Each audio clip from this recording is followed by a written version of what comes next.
was 6 years old. After defeating Simon de Montfort, Geoffrey de Geneville oversaw the beginning of significant changes to the castle with the building of the Great Hall and the Solar Block.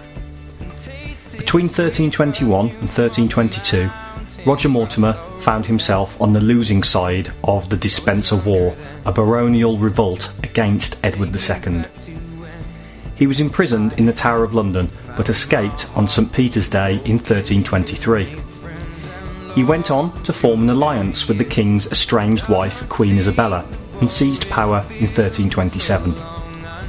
Edward II was brutally murdered and Mortimer was made the Earl of March. In honour of his escape, he had St Peter's Chapel built. Originally, this was within the curtain wall of the Outer Bailey. By adding the impressive Great Chamber block and the imposing and luxurious Garderobe Tower on the outside of the original wall, Mortimer was creating what Whitehead has termed a show castle. After 3 years as de facto ruler of England, Roger Mortimer was executed.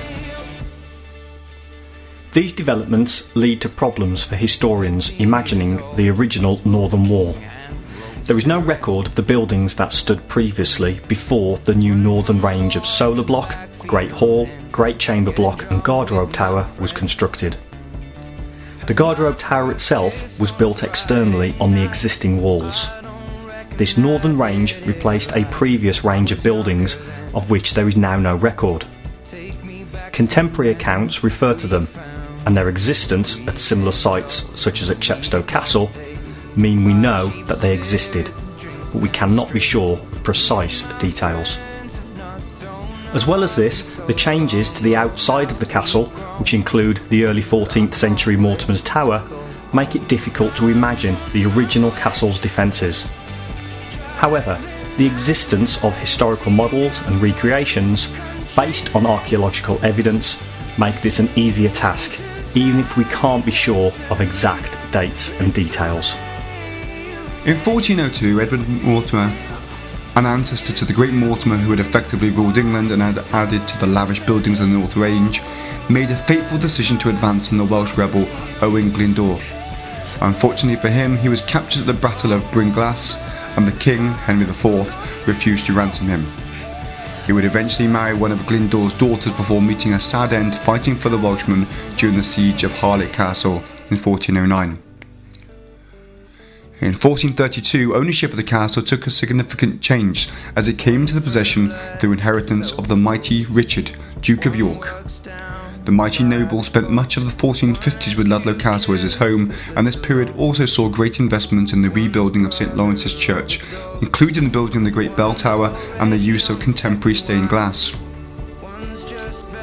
The Wars of the Roses swept England in the 1450s with the Battle of Ludford Bridge in 1459, resulting in a largely bloodless victory for the Lancastrian Henry VI. It is thought that the defeated Richard of York and his son Edward, the future king, fled from the castle after the battle from the gate in Mortimer's Tower. When Edward himself seized the throne in 1461 as Edward IV, he gathered his forces at Ludlow and Wigmore and defeated a Lancastrian force at the nearby Battle of Mortimer's Cross.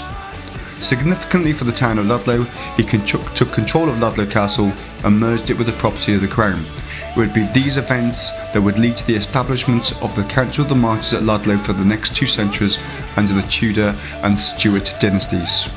Although there were few physical changes to the show castle after the time of Roger Mortimer, it was increasingly a place of luxury. There would still have been, of course, the military-based watchmen, lookouts and other members of the garrison whose chief objective remained the security of the castle and the local area.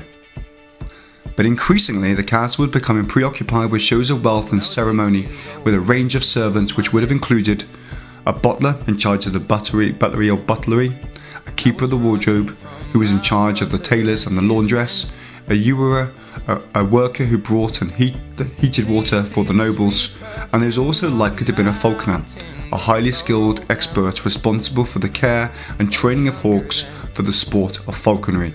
Take me back to when I found my heart.